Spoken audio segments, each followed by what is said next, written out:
The water's wrong. You feel it before you see it, a vibration in the hull of your dhow that has nothing to do with the sea.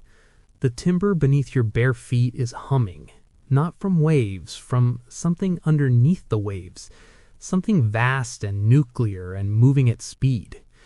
You are standing at the stern of a 30-foot wooden fishing boat. It is 4:47 in the morning.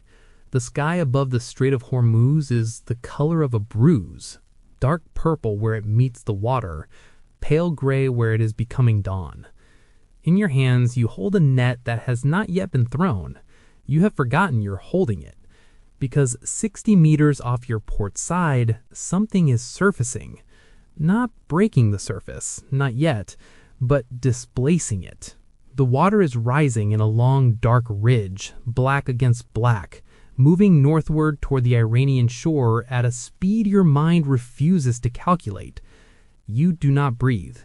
You have been fishing this strait for 19 years. You have never seen the water do this. Cut to 1 hour earlier. Stars still out. Gwadar Harbor, Balochistan. Your name is Daoud. You are 43 years old. Your hands are the color of teak and cracked at every knuckle from salt water and rope burn and 20 years of hauling nets before sunrise. You have 3 children. The youngest, Mariam, is just turned 6. She drew you a fish on the back of a school notebook. You keep it folded in your shirt pocket under your life vest that you almost never wear. Your boat is called Suraj, sun, though it has not been painted since your father died, and the red letters have faded to the color of rust. You bought it from your uncle for 18,000 rupees in 2007. The engine is a repurposed Yanmar diesel that you rebuilt 3 times. You know it sounds the way you know your own heartbeat. This morning, you left Gwadar at 3:15 a.m. with your cousin Rafiq, who is 26 and doesn't talk much, and an older man named Haji Salim, who brings bread and sweet tea in a thermos and prays twice before the boat clears the breakwater. The 3 of you work the outer grounds, 70, 80 kilometers west of the coast, into the throat of the strait where the yellowfin run in late spring, and the price at market is good. You have noticed things changing on these waters. You noticed it slowly, like a tide. 3 years ago, the tankers started running differently, closer together, darker, some with no flag visible. The old AIS transponder signals your cousin tracks on his phone began showing ghost ships, vessels that appeared to move in 2 places at once. These are the Shadow Fleet, Haji Salim says. Iranian crude moving under Pakistani flags, Omani flags, flags of countries that do not exist. He says it quietly and does not say it twice. Last month, the ceasefire brokered through Islamabad brought a strange, nervous calm to these waters. Pakistan positioned itself as neutral ground, ports open, diplomats traveling, a slim corridor of communication between Tehran and Washington. But calm in diplomacy, you have learned, is not calm on the water. It is the opposite. It is the moment before. You throw the first net at 4:15. Rafiq handles the line. Haji Salim pours tea. The Yanmar mutters steadily beneath you. The stars begin to dim. This is the part of your life you love most. The hour before the world wakes up, when the sea belongs to you, and you belong to nothing except for the work. Then the water changes. Back to the present moment, the surfacing ridge, the held breath. What surfaces is not a submarine. You understand this in the next 3 seconds, and the relief lasts exactly as long as you understand what it actually is. It is a vessel. Low, dark, fast, a speedboat but military-shaped, no running lights, moving with the absolute purposefulness of something that knows exactly where it is going and doesn't care who is in the way. Behind it, farther out, you can now see what your eyes had been refusing, a shape on the horizon that is not a tanker, too flat, too wide. The faint phosphorescence of wake behind it stretches half a kilometer. It is a warship, American. You know this because Rafiq has his phone out now and his hands are shaking, and the screen shows a blue AIS track labeled USS Fitzgerald, and next to it 3 smaller marks labeled simply unknown U.S. Navy escort. The blockade.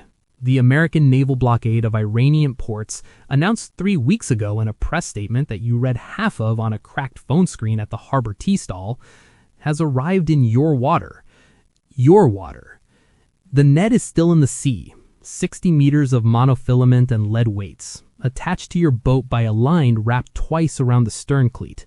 If you try to run now, if you gun the Yanwar and pull away, the net will either rip free and you will lose it, or it will drag and slow you, and the speedboat closing from the left will reach you before you have moved 100 meters.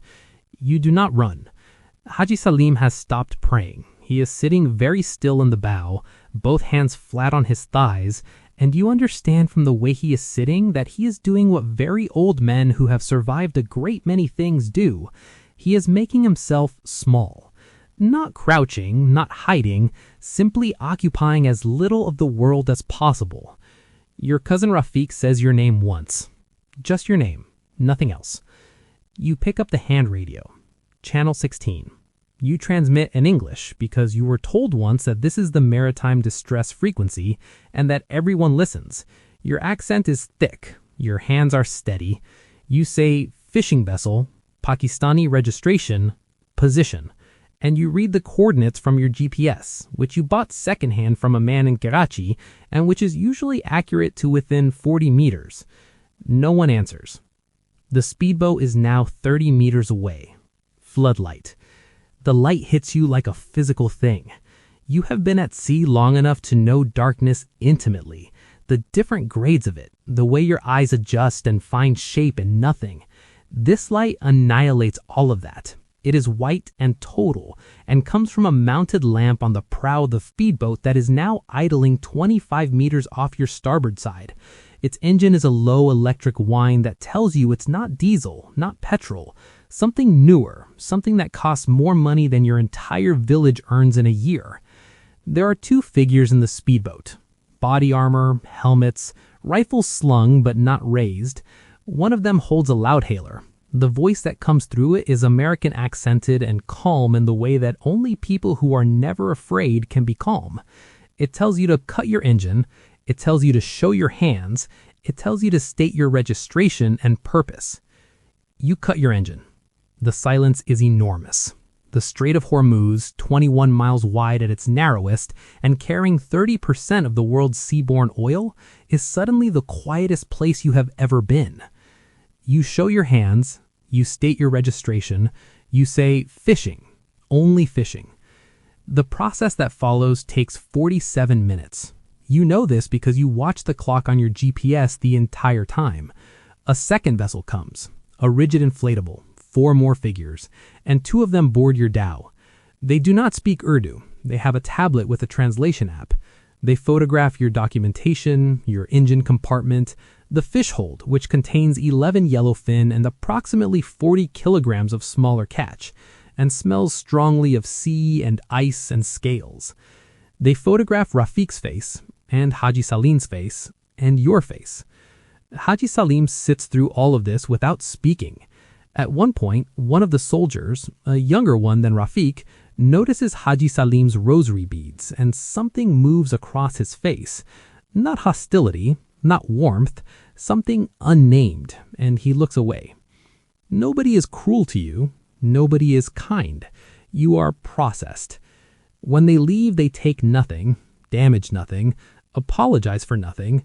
The inflatable pulls away and the floodlight cuts out, and you are back in the dark, engine silent, net still in the water, the warship on the horizon moving slowly eastward, and somewhere behind it, you know the Iranian coast is watching all of this, with instruments you cannot see and decisions you cannot influence. Rafiq vomits over the side. Haji Salim picks up his thermos and pours tea. He offers you the first cup, as always. You take it. It is still warm. The sun is fully up. The nets are retrieved. The boat moves home. On the way back to Gwadar, you do not talk much. You haul the net and find it has done well. Better than most mornings, actually. The yellowfin are thick and silver in the hold, and at market they will sell for 3 weeks of school fees and half the cost of the engine gasket you have been putting off, replacing. This is a good morning by the numbers. You know this. You hold this fact in your mind, and it feels like holding a coin that belongs to someone else. What stays with you is smaller than fear. Fear you know. Fear passes. What stays is the image of yourself as seen from the floodlight. A small wooden boat on a very large sea, surrounded by forces so enormous and so indifferent that the word threat doesn't even apply to you. You are not a threat. You are not anything in their calculation. You are a variable to be checked and cleared and forgotten before the next waypoint. The ceasefire holds in the newspapers. The diplomats meet in Islamabad. Someone in Washington says something measured. Someone in Tehran says something measured. The strait remains closed. The price of oil adjusts by a fraction of a percent in a market you will never touch. You pull into the harbor at 9:30 a.m. Mariam's fish drawing is still in your shirt pocket. You did not think about it out there, which means either that you were too afraid or that the love you have for her was so present it did not need to be thought about. You decide it was the second thing. You unload the catch, you hose down the deck, you restart the Yanmar, which coughs once, then steadies. Fade to the sound of water, then silence.